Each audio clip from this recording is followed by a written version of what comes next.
दोस्तों, आज आपको एक ऐसी गजल सुनाने जा रहे हैं जिसे सुनकर आलिम लोहार रो पड़ा। आलम लोहार का रोना कोई एक छोटी बात नहीं थी, वो भी एक इतना बड़ा गलोकार मेहदी हसन की गजल सुनकर रो पड़ा। तो दोस्तों, ये गजल सुनकर आप तड़प जाएंगे और ये गजल सुनने पर मजबूर हो जाएंगे। ये गजल कोई आम गजल नहीं है जिसे सुनकर आप तड़प न जाएं, यकीन करें। ये गजल सुनकर आप रोने पर मजबूर हो जाएंगे। जरा तसव्वुर कीजिए, एक बहुत बड़ा गलोकार गजल सुनकर रो पड़ा।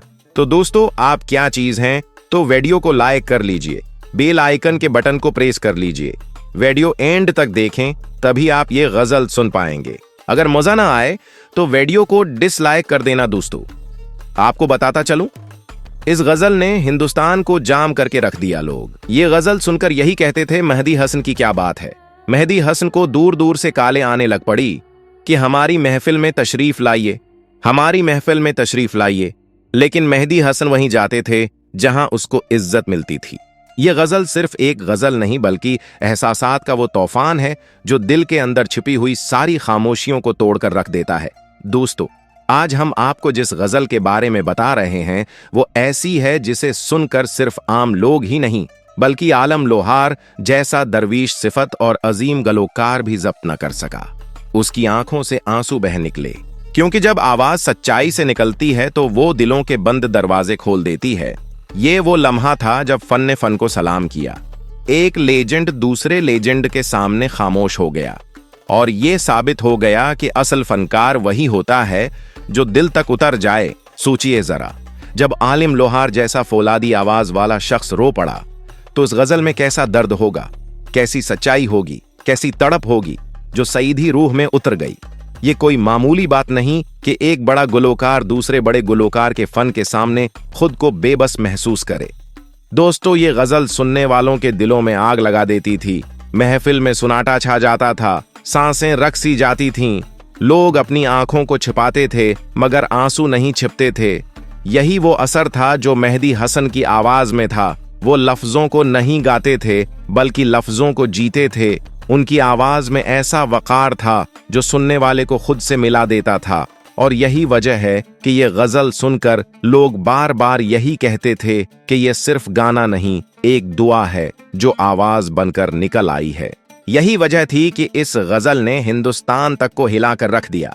दौर दौर से दावतें आने लगें, महफिलें सिजने लगें। लोग कहते थे कि मेहदी हसन को बुलाओ ताकि रूह को सुकून मिले, मगर वो हर जगह नहीं जाते थे।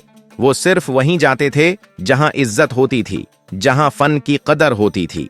ये उनकी खुददारी थी जो उन्हें सबसे अलग करती थी। और यही खुददारी एक फनकार को आम इंसान से अजीम इंसान बनाती है। चलो अब दोस्तों, जरा तसव्वुर कीजिए, अब हम आपको वो गजल सुनाने जा रहे हैं। वही गजल जिसने आलम लोहार को रुला दिया, वही गजल जिसने हजारों दिलों को तड़पा दिया। चंद लम्हे के लिए आंखें बंद कीजिए, दिल को खाली कीजिए और इस आवाज को महसूस कीजिए जो सीधी रूह में उतरती है। ये गजल अल्फाज की नहीं बल्कि एहसास की जबान में है, और जब ये शुरू होती है तो इंसान खुद को अपने ही अंदर कहीं खोया हुआ पाता है। खामोश लब है, झुकी है पलके। मेहदी हसन वो नाम है जो सिर्फ एक गलोकार नहीं बल्कि एक अहद है। उनकी आवाज में जो ठहराव था वो बरसों की रियाजत का नतीजा था। वो हर लफ्ज को ऐसे अदा करते थे जैसे आखिरी बार कह रहे हूं। उनका सुर दिल पर नहीं बल्कि दिल के अंदर उतरता था। वो गजल को सिर्फ गाते नहीं थे बल्कि उसे जिंदा कर देते थे। इसीलिए बड़े बड़े फनकार उनके सामने खामोश हो जाते थे, क्योंकि उनके फन के सामने बोलना मुमकिन नहीं था। आखिर में दोस्तों, यही कहना है कि मेहदी हसन जैसे लोग सदियों में पैदा होते हैं। वो आवाज नहीं छोड़ जाते बल्कि विरासत छोड़ जाते हैं। उनकी गजलें आज भी जिंदा हैं, आज भी रुलाती हैं, आज भी सुनने वाले को खुद से मिला देती हैं। आलम लोहार का रोना इस बात की गवाही है कि यह फन कितना सच्चा था, कितना खालिस था। और जब तक दुनिया में सच्चे दिल मौजूद हैं, मेहदी हसन की आवाज यूं नहीं दिलों पर राज करती रहेगी। दोस्तों, मेहदी हसन ने गज़लें गाकर लोगों के दिल जीत लिए। जो टूटे हुए थे उनके दिलों को जोड़ दिया, जो बेसहारा थे उनको सहारा दिया, जो गम में मुब्तला थे उन्हें अपनी गज़लें गाकर गम वालों को सुकून दिया, उनको राहत दी और वो चैन से सो जाते थे।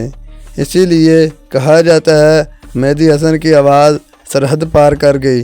हिंदुस्तान से भी आवाज़ें आने लग पड़ी, मेहदी हसन जिंदाबाद।